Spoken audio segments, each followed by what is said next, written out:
I have the brand new M4 iPad Pro, and today I'm going to be giving you a graphic designer's review of this new iPad. Is it worth the hefty price point? Is thinner better? And what more can I do on this iPad that I couldn't do on my older one as a graphic designer? So I've had every iPad Pro apart from the M2 version. I've had it all the way from the very start. What drew me into getting an iPad Pro was the ability to draw digitally. It meant that I didn't have to scan my work when I brought it in digitally to create a logo type or to bring some hand lettering in onto Instagram after cleaning it up. It was all done through a bit of glass and metal. A few years later, I think 6-7 years later, we have this, which is the thinnest device that Apple has ever created with its most powerful chip, the M4, which is ridiculous. Word of warning, I won't be talking too much about the power of this thing because I think it was already powerful enough at M1. So let's go through some of the new features of the iPad. It has something called tandem OLED display technology, which essentially means that it's two OLED displays in one. It has very good brightness, it's very color accurate, and it's very thin. If I put my iPhone 15 Pro down next to my iPad, you'll see exactly how thin this is. It is ridiculous. Even comparing it to the M1 version of the iPad Pro, which is the 12.9 inch as well, you'll see that it is quite thin. I keep saying it. You must be wondering about power then. Like, they must have shrank the battery so there's less like actual power. Do you remember a couple of years ago, Apple actually increased the thickness of the last generation of iPads because they wanted a bigger battery in there. Everyone wanted just more battery. Well, luckily this time, we don't have to worry about that. The battery life is just the same as the last one, which is pretty good depending on what you're doing. If you're video editing on this, then it's going to suck up a lot more battery. But if you're just in Fresco or Procreate or Clip Studio, then it won't take as much battery as that. So good news, it's the same battery life. Other than the iPad being thinner, it's actually easier to hold. It's much lighter. It's surprisingly, you wouldn't actually expect it to be this light. I'm sat here holding it with one hand very comfortably, landscape. I used to hold it portrait, and I think we all did. And that is because, strangely enough, the Apple logo is facing upwards here. So you would think, yeah, we're supposed to hold the iPad like this. However, the actual camera has moved from the front to the side here, which means we should be really holding it from the side. The screen itself has been modernized by adding a more rounded edge to it, which is nice. The bezels haven't changed much, which is a bit odd. You'd think it would be thinner. That'll be for the next generation. And for some reason, the top navigation where the Wi-Fi symbol is and the battery percentage hasn't moved. So it's not actually in line with the curve, which is starting to really annoy me. Now, what if I was to tell you I didn't buy the new iPad because I wanted a new iPad? No, I bought the iPad because it has a new Apple Pencil. This is the Apple Pencil Pro. Now, the difference between the Apple Pencil Pro and the previous Pencil is a few things. It has Find My on there, so now you can find it if you lose it, which is nice. It has squeeze function now. You can squeeze it and you'll feel a little tap in there. It's got its own little taptic engine in there, so you feel it. And it also still has the double tap with the finger, but when you do that, it will give you a little bump to let you know that you've actually switched tools or whatever. But the main feature of the Apple Pencil Pro is barrel roll. Now, when I was watching the announcement, this is what got me really excited because this is amazing for calligraphers and people who do lettering art. If you didn't know, in calligraphy, we have to have the pen angled in certain ways depending on how we are lettering. And the ability to roll this means that we're able to get the angles that we need.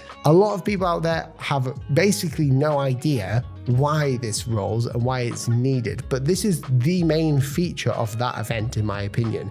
The ability to have barrel rolls with this pencil allows me to do amazing calligraphy.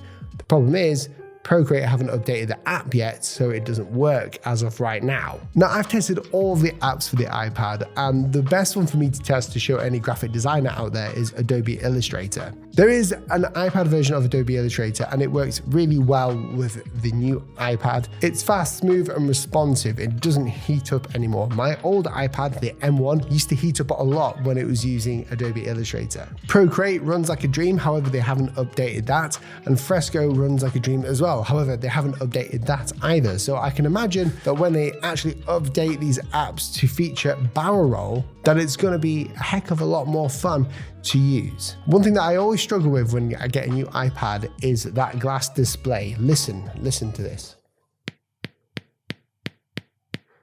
It doesn't sound very nice. And it doesn't feel very nice either. You're scraping plastic along glass and it doesn't feel nice, seeing as how this is Apple's probably best display they've ever made. It doesn't feel good. I can hear it scraping. So I got in contact with Paperlike. I've used Paperlike for many, many years. I'm good friends with them. Paperlike is essentially a screen protector that is matte with nanodot technology. These nanodots are different to the nano texture that you get on some of these new iPad models. You see, Apple have released a version with nano texture which diffuses the light. It's like a matte layer on this. However, it doesn't give the same feeling as with paper. So don't buy the nano texture glass option, which is ridiculously expensive from Apple. Don't get the nano texture screen if you want a drawing paper-like experience. You have to get a Paperlike because the actual screen protector not only protects the screen, but it genuinely feels like you're drawing on paper.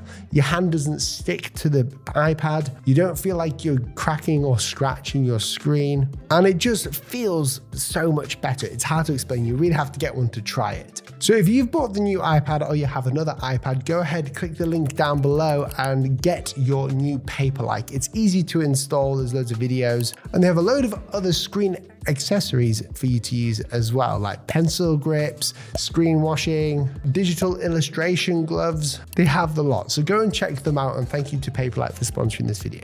Now, one thing that caught my eye that a lot of people haven't yet noticed is the box. I am a graphic designer, so I love packaging and boxes and things, but have you noticed what it says on the box? People think this is just a pattern, but in fact, it actually says Pro on there, which is unreal. Amazing lettering work. It's kind of hidden in there. And the same with the Apple Pencil boxes. We have the word Pro in different calligraphy styles. We have black letter, Spencerian, and this groovy bubble writing one here, which is lovely. But another thing I've noticed about the box is that everyone else's boxes in America seemed very thick. Ours is very small. For comparison, here are the two boxes side by side. You can actually see how thin it is. It's like nearly a quarter thin, 25% thinner.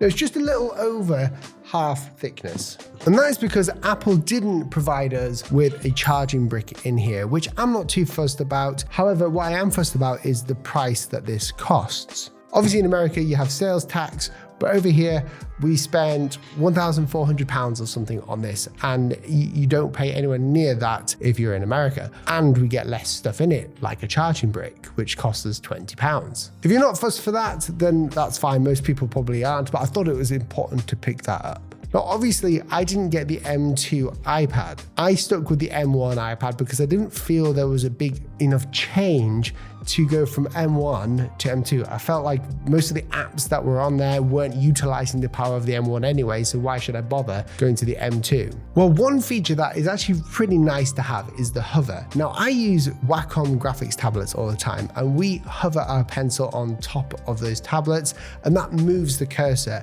And when we press down or touch our pencil to the tablet, it will create a click. It will just click and you can draw with it. Now, iPad have had this for a few years now, but I haven't. And can I say that hover feature is really nice to have for very technical and accurate drawing. Knowing where your cursor is going to be when you're drawing is a big game changer to me. Especially now with barrel roll, we can see the angle of our pen before we even draw on the paper. So it feels even more natural. I was a bit skeptical at first, but after using it, it's good. I really enjoy it and it's going to work well for me.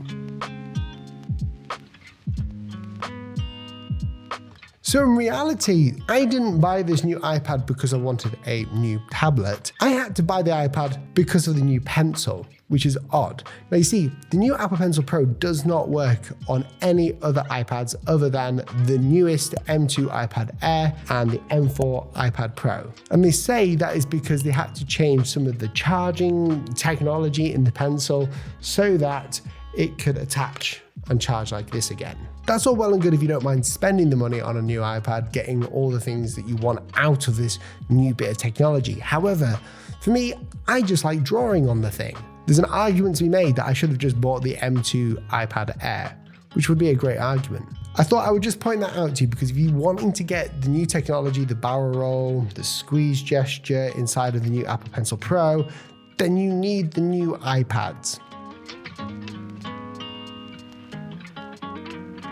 So all in all, as a graphic designer, hand lettering artist, what do I think of this new bit of glass and metal?